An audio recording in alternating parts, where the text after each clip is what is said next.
apples in cream. This is really the temptation of Eve. We're doing Tarte Tatin, apple desserts, today on the French Chef.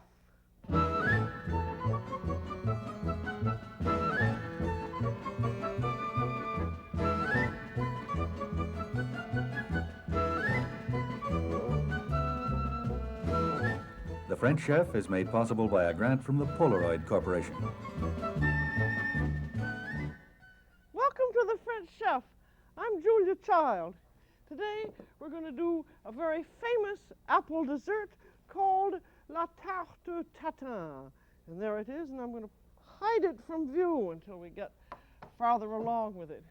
And this is a dessert that uses sliced apples, and any dessert that does use sliced apples, and you want the apples to stay in shape, you have to get the kind of apples that will stay sliced and will not cook up into mush. Because you want them, that wasn't such a pretty slice, I'm going to give you a better one. You want them to look just about like that when they're cooked. And so you've got to get the right kind of apple. And you don't want to get a mushy kind of an apple like a Gravenstein or a Macintosh, because they just turn into nothing and they're much too watery.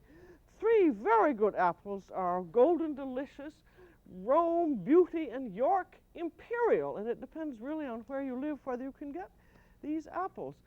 And if you happen to be living in a canning country, you might be able to get Greenings, Newtons, or Monroes, which are used by canned apple slicers. Or some other good varieties, again depending on where you live, are Baldwins, Northern Spies, and Cortlands. And these are Cortlands. Unfortunately, apple varieties you don't find very much of in markets. But you can always get the Golden Delicious, which is a very good apple. And when you get apples, keep them in the refrigerator, because they should be kept at around 34, 35 degrees. And if you slice them ahead, I've got about 3 or 4 quarts of apples here. They will keep their color if you, for 3 or 4 quarts, use the juice of half a lemon and grate some lemon peel into it, and then half a cup of sugar, and then stir them around with a purple spoon, and they'll keep their color. And you do have, I think, a problem with apple desserts and apple pies of excess juices. And you'll see here that there's a lot of, I've got so many apples here you can't see it very much, but a lot of juice has already exuded from these apples. So doing them ahead with the lemon does help you to get the juice out, because if you have too much juice, the apples take too long to cook, and they get juicy, and then they bubble out into the bottom of the stove, and you just have a mess. So I think it's a very good idea to do them a little bit ahead. Now, this is tart, and tart always has a pie crust. And I'm always trying to urge you to learn how to make pie crust, because I think you're going to find that this is a very easy method. And for this particular tart, we just want a 1 crust. So we want 1 cup of flour into the bowl, and you just dip the flour in and level it off and plunk into the bowl. And then you want 3/4 stick of chilled, hard, cold butter, and you cut it up, letting the utensils fall where they may.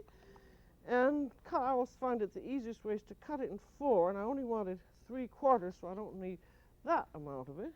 And then slice it up, because this gives you a little bit of head start. And then that goes into your flour. And then we want 2 tablespoons, about 2 tablespoons of vegetable shortening. And that is just about 2 tablespoons. I think for a small amount, get used to measuring it not by having to put it in a tablespoon, because that's such a messy, silly business. And then we want 1 tablespoon of sugar, and I've got my sugar over here. And this I will actually measure. And we want a little bit of salt. There's 1 tablespoon of sugar and just a pinch of salt. And if you were making a quiche, you'd do just the reverse. You'd use 2 teaspoons of, a half teaspoon of salt and just a pinch of sugar for color.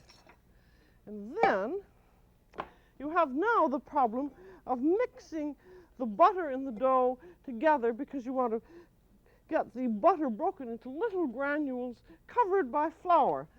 And I used to think it was really immoral to do anything by machine, that everything had to be done by the hands in the old-fashioned way, or it wasn't going to be any good.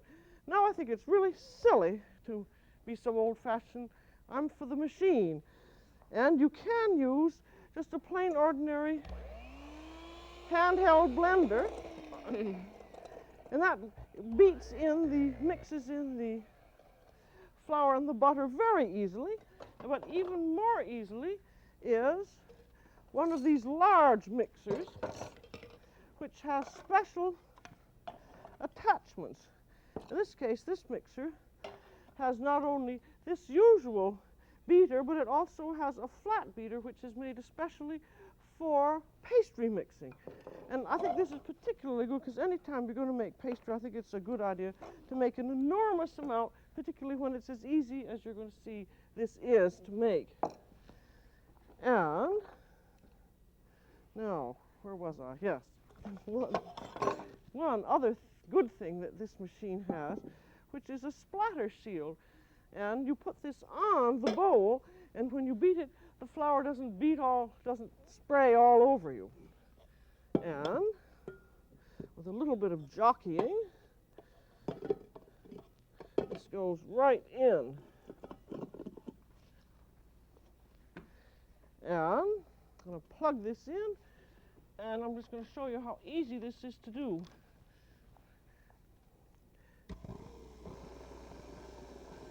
And this, in about half a minute, is going to break up all of the fat and the flour together, and your hot hands haven't gotten into the flour, so that you're not going to run into that, what I call the hot hand syndrome, which usually ruins pastry.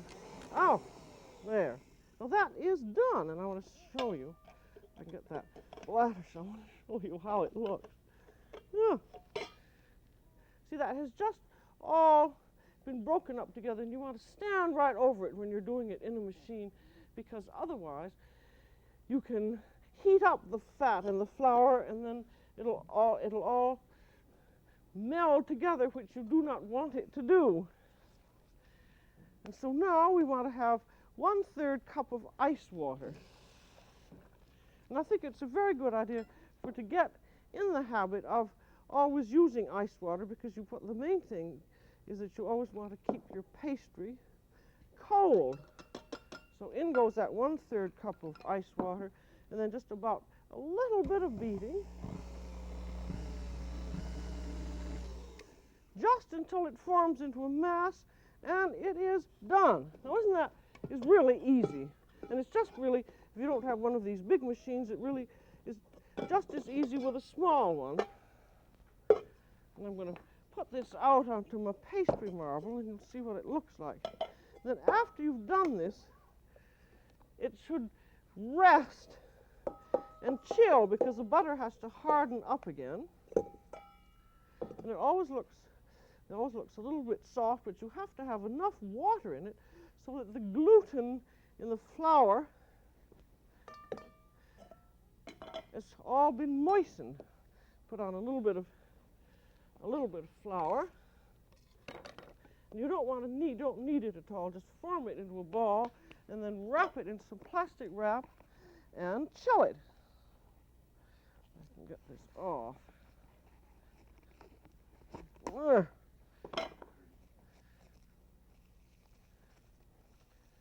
And then put that either in ice or in the ice box. I happen to have some ice, so I'll just put it in there. And then that's going to chill. And you have to, when you're making pastry, you have to let the dough rest, because the gluten in the flour has become activated and excited, and as it joins, all the molecules join together, they become rather elastic, and they will fight you when you roll it out. So be sure when you're making pastry, make it at least 2 hours before you want to use it, and let it chill overnight. And you can even put it into the freezer. I mean, it freezes perfectly. It'll freeze for about a year. And so that's why if you're going to make it in a machine, I always think rather than making, say, just enough for the recipe that you're using, I would quadruple this recipe.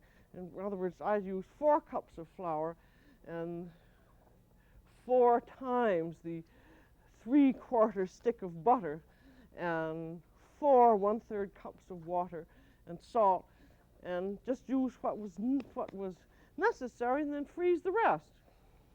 Now this tart that we're going to do is an upside down tart.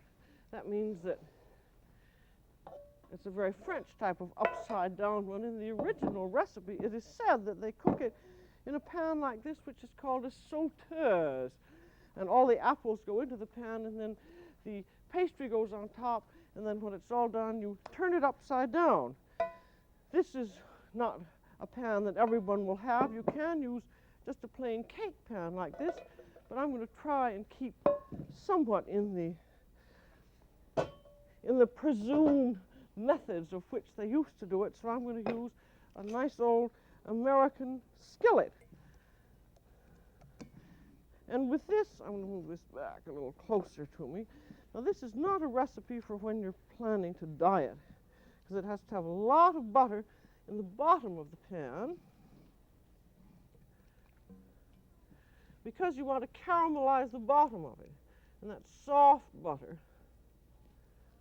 And this pan is about 7.5 inches on the bottom diameter and about 8.5 on the top, and it's about 2 inches thick.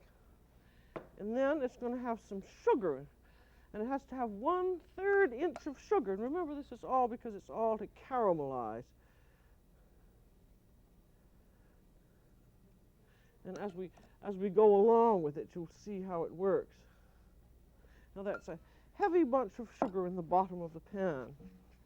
And then in some recipes, I know this is a recipe that has gotten to be rather chic, and a lot of people have made it in French restaurants, and I think some of the recipes have been too gussied up, and I prefer the much more simple kind that's just the straightforward butter and sugar and so forth, because I think that one can become too fancy and then you have lost the taste of the original.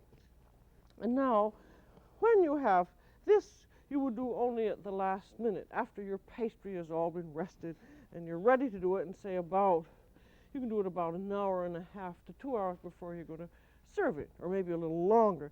But once that you get your apples arranged in the pan, you can't let it sit, because the apples will exude juice and you may not be getting the kind of caramel that you'd like. So I'm going to start putting these apples in, and this is going to be, as you know, an upside down cake paste, so that you have to arrange them so that they will look, you have to try and think of yourself upside down so that they're going to look nice when you reverse the pan. So this bottom layer has to go very evenly.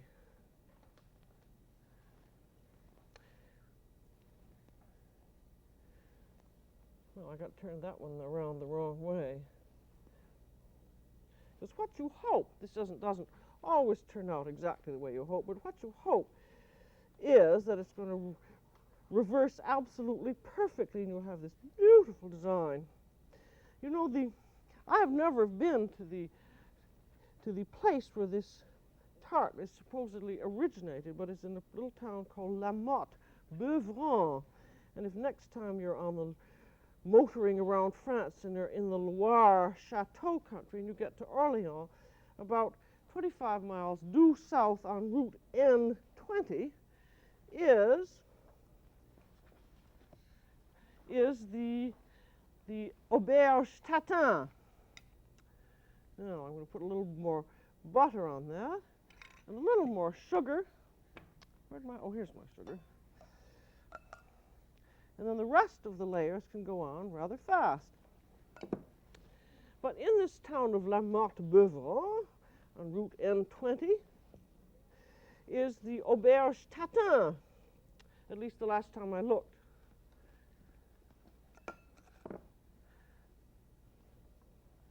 there and fill that up a little more. And then you are ready to put on the pastry. So I'm going to clear all the decks here. You should really let that rise up a little bit more in a dome than I did. But the pastry is now ready to be rolled on. As you'll see, this is cold and hard as it should be.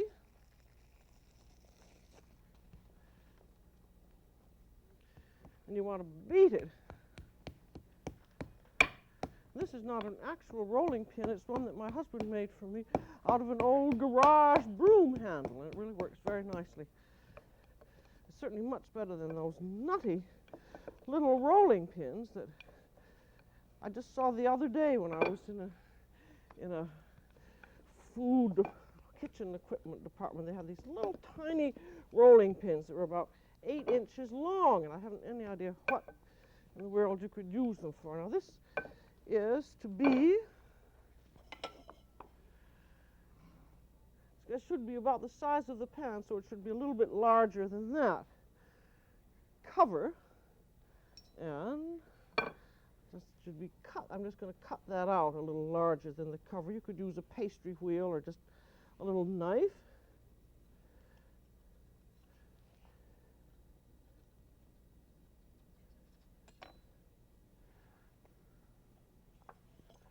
And then any leftover pastry that you can simply put in with the rest of your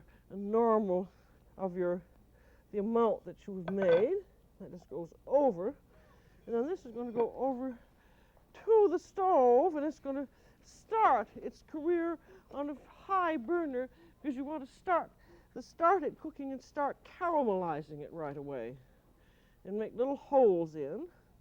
I'm just doing you a token of this, but let it sit overheat for about 4 or 5 minutes until the juices have bubbled up and begin to get rather thick. And then put it into a 425-degree oven, and it should bake about half an hour until the pastry is nice and brown and until the juices are nice and thick. And then again, you end up on the stove because you want to loosen it and you want to caramelize it a little more. I'm not sure that that has completely caramelized, but I'm going to unmold it anyway. Because as you're going to see, if everything doesn't happen quite the way you'd like, it doesn't make too much difference because you can fix it. So this goes out onto the platter, and that unmolded very badly. But that was a little loose. But I'll just have to show you that it's not going to make too much difference because it's all going to fix up. That's too bad because it does look very nice when, I just wonder actually if these were supposed to be Cortland apples, if they might have been mismarked. But this is going to be, I think this is the kind of thing. Now look this looks perfectly all right. And we're going to caramelize it. I think this is the kind of thing you have to expect, even if you have guests peering at you in the kitchen, because you can show how clever you are by fixing everything up. I'm going to put some powdered sugar on it, and then I'm going to caramelize it under the broiler. And you aren't going to know that anything wrong has happened, except I'm sorry that I won't have given you the illustration of the perfect Tarte Tatin, but I'm sure that the Demioselles Tatin probably ran into little troubles themselves, because everyone does. Now, the reason I'm putting this foil on is so that my plate will not burn when I go to the oven. I'm going to take this right now to the broiler, and we're going to broil it, and this powdered sugar is going to caramelize the top, which you would very probably have had to do anyway, particularly if you'd done it in a cake pan, because it doesn't brown. The bottom can't brown in a cake pan because it isn't, because it's not thick enough. So this broiler is, I'm just going to watch that. I have another one, so you're going to see two. You're going to see one that unmolded properly and this other one that didn't, but you're going to see that it works perfectly well. And this, you don't want the broiler to be on too high because you want an even caramelization. So I've got it on really rather medium. And keep your eye on it a bit to make sure that the heat isn't too high. I'm going to make it rather low. And I think about 2 or 3 minutes. And during that period, we're going to discuss what you could serve with it, which is a crème, either a crème chantilly or a crème fraîche. And crème fraîche is very heavy French cream. It looks like sour cream, but it isn't sour. It's just very heavy cream that is thickened all by itself. And you can get it everywhere in France, and you buy it in any crèmerie. And my favorite crèmerie when we're in France is at the Place aux Airs in Grasse. And Grasse is the head of the perfume industry, and it's in the Alpes-Maritimes in the south of France. And I'd love you to see this market. I want you to see it, and I want you to see the crèmerie and the cream. And this is in a lovely arcaded place, which has vegetables and fruits on one end. And it's in the wintertime, the trees have no leaves and the sun pours in. And in the summertime, the leaves are all over the trees. And it's just simply beautiful. It's just so colorful. It's not very big, and at one end, this end here, it has flowers. Every season of the year, winter and summer, it's just blooming with flowers at that fountain end.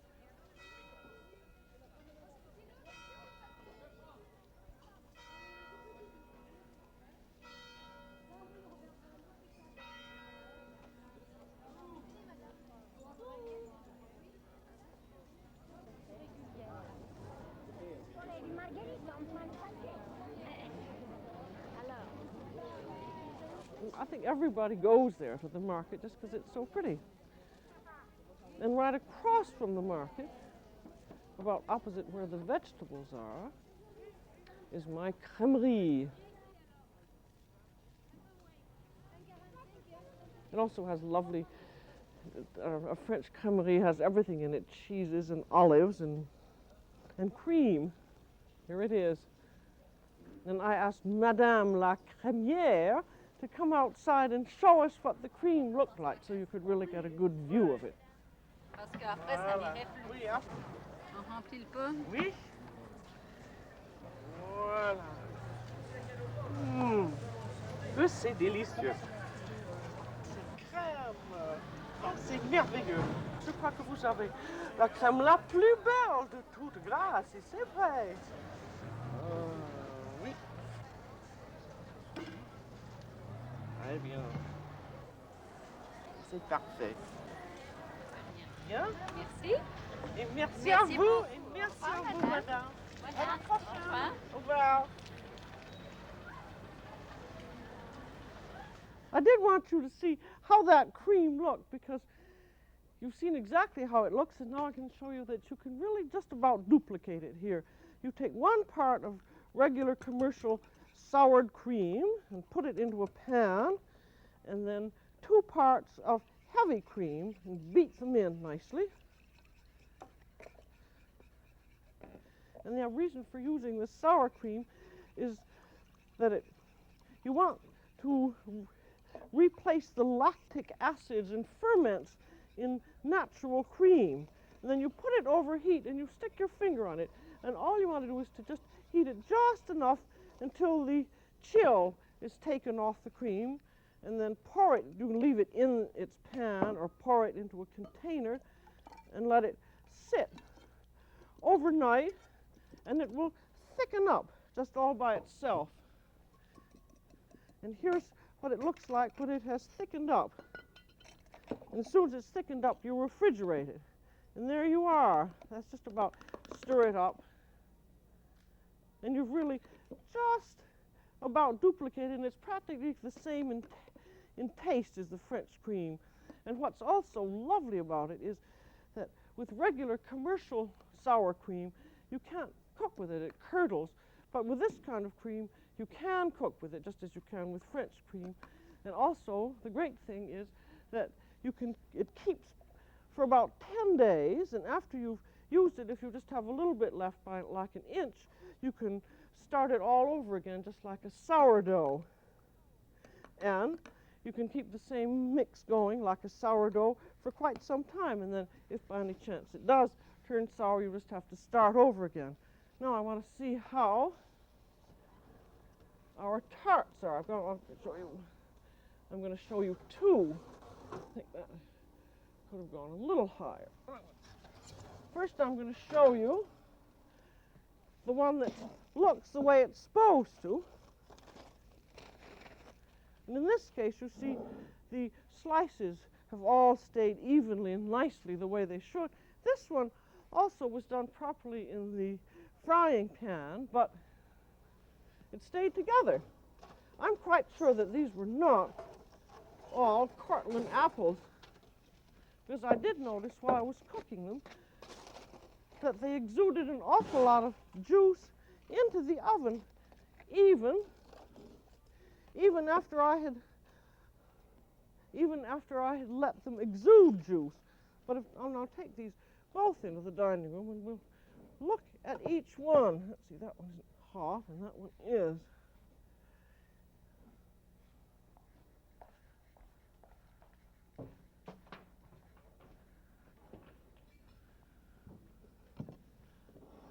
There. Now, everybody can get one of each tart.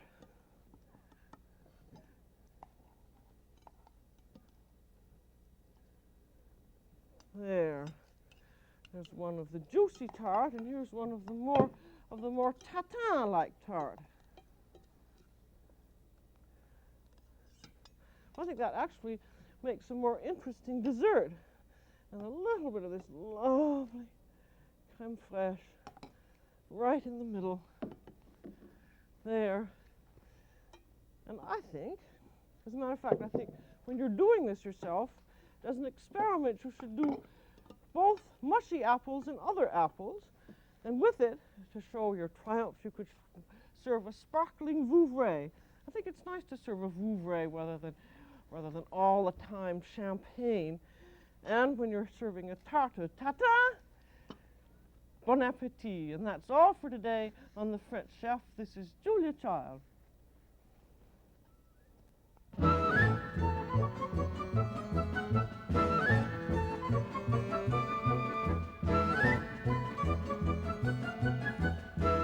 The French Chef has been made possible by a grant from the Polaroid Corporation.